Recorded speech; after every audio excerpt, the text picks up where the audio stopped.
The Emperor of the Universe. The Tyrant of the Galaxy. Lord Frieza. Just what can we say about this ice-cold baddie that hasn't already been said? As much as I love Cell, seriously, we did a whole episode on him, there's only one villain who's truly synonymous with Dragon Ball as a whole. He's shocked, terrified, and entertained audiences ever since his debut. Few villains in anime history have managed to capture the imaginations of the viewers quite as firmly, and even fewer have stood the test of time for nearly as long. It says a lot about Frieza that he's so popular they keep bringing him back. But why exactly is that? What is it about this absolute monster of a villain that always makes us willing to accept more of him, even when we'd grown at the idea of a return for others? Well, let's find out. I'm Rila. I'm Riley. And this is Frieza, the Irredeemable.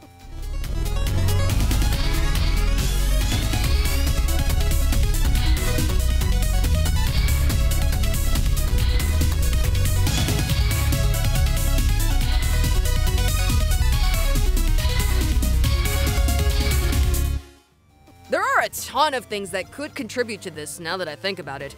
From individual characteristics of Frieza himself to the broader storytelling mechanics of him and his arc, even the meta context of his character has some impact on things. So let's take a closer look and get to the bottom of it. First off, it's pretty important to get this point across, but Frieza's kind of awful. What? Nah, you're crazy, sis, you're crazy. Oh, you're right. I mean, who among us hasn't blown up entire planets for giggles? That's what I'm saying! In all seriousness though, yeah, normally that'd be a deal breaker. Once you see that, it's supposed to trigger enough of a sense of empathy that you just want to see him get what he deserves.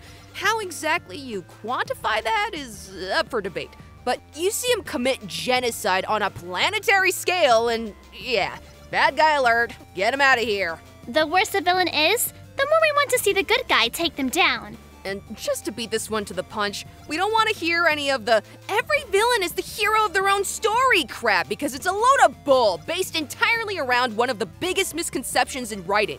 Every antagonist is the protagonist of their own story, sure, but hero is not synonymous with protagonist and villain is not synonymous with antagonist. There are absolutely villains who know they're villains and don't care. Frieza's one of them. Dude is completely aware that he's evil. Yep, he's murderous, he's arrogant, he plays extremely dirty. He is, in a word, irredeemable. But do you know what else he is? Extremely fun to watch. Right, there's no way around it. Frieza's super entertaining. Part of the reason he's so memorable is that he has so much personality. If Frieza was just arrogant and powerful, we wouldn't be having this conversation, because he'd just be another early Vegeta. Nah, it's the combination of that with his icy cool demeanor, sophisticated air, and eloquent speaking voice that makes Frieza stand out so much. Also, we probably don't need to tell you this, but he's kind of a weasel, isn't he?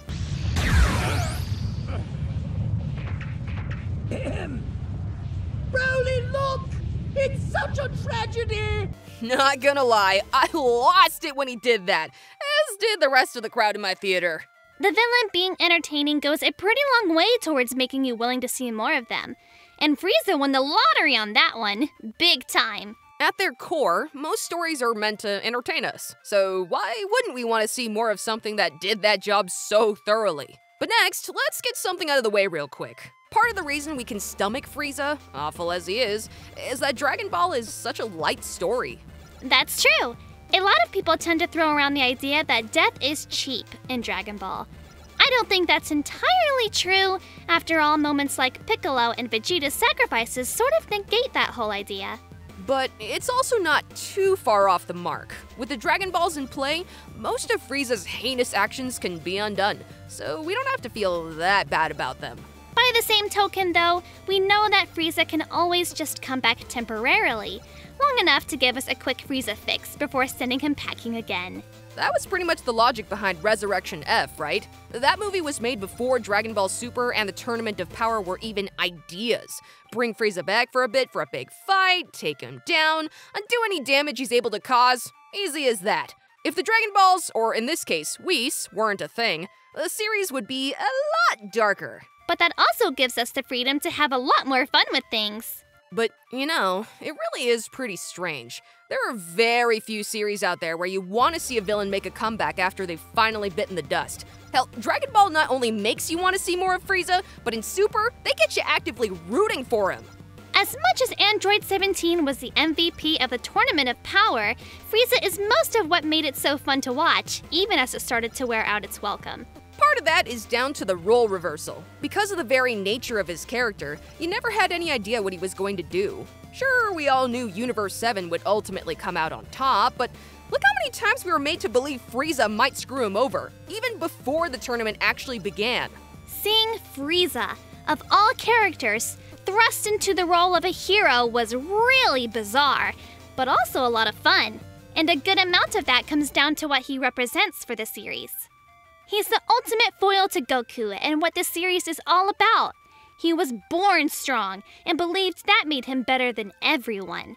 Even Vegeta had to train. Until Resurrection F, Frieza had never trained, not a single day in his entire life.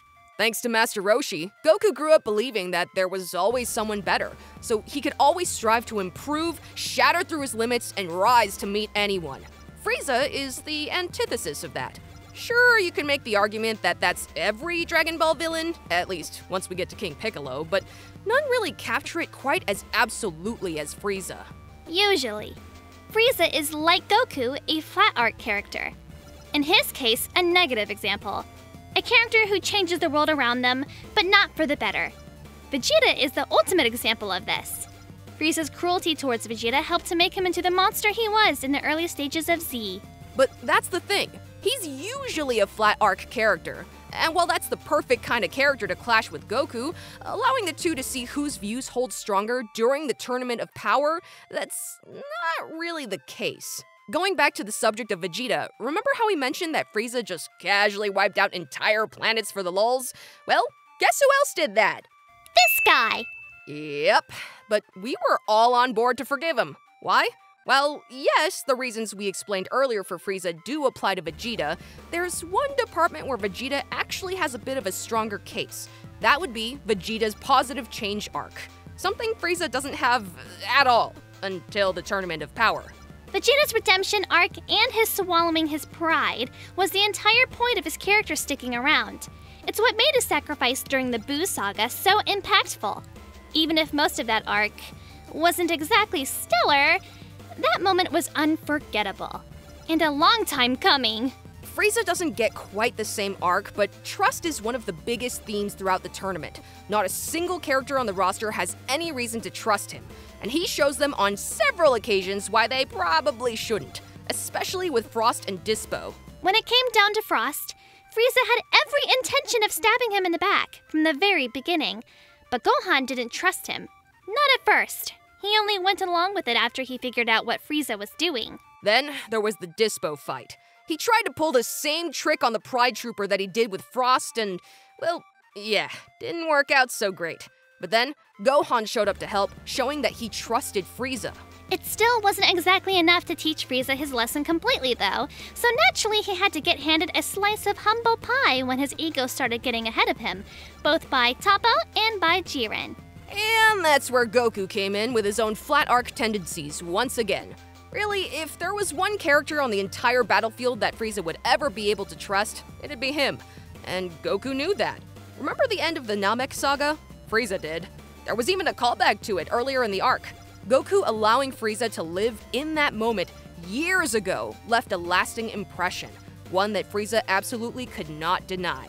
It's things like this that make Frieza's comeback a welcome one, whether he's shifted roles to being a part of the Z Fighters for a bit, or he's clashing with Goku in the ultimate battle of ideologies. What Frieza brings to the series is impossible to miss. He's just that important to it on a meta level. And there you have it! It's hard not to see why Frieza's always such a welcome return. Few other villains really have that much of an impact on a series. Few, not none. And he carries the weight of being that important thanks to his larger-than-life personality. Helped along by the fact that no matter which version you're listening to, dub or sub, the person voicing him does a killer job. And the world and tone of the story itself really helps make for the perfect storm of conditions to make his comeback all but assured. It's just a matter of time. So what do you think about Frieza? Well, would you like to see him do next? Let us know down below. And give that like button a zap while you're down there. Don't forget to subscribe and ring that bell. Otherwise, you might just miss next time when we talk about a different kind of overlord. Oh, great. Whatever. You guys know the drill. This has been Toon'd. I'm Rila, signing off. I'm Riley, bowing out. Thanks for watching. Keep up the awesome and stay tuned!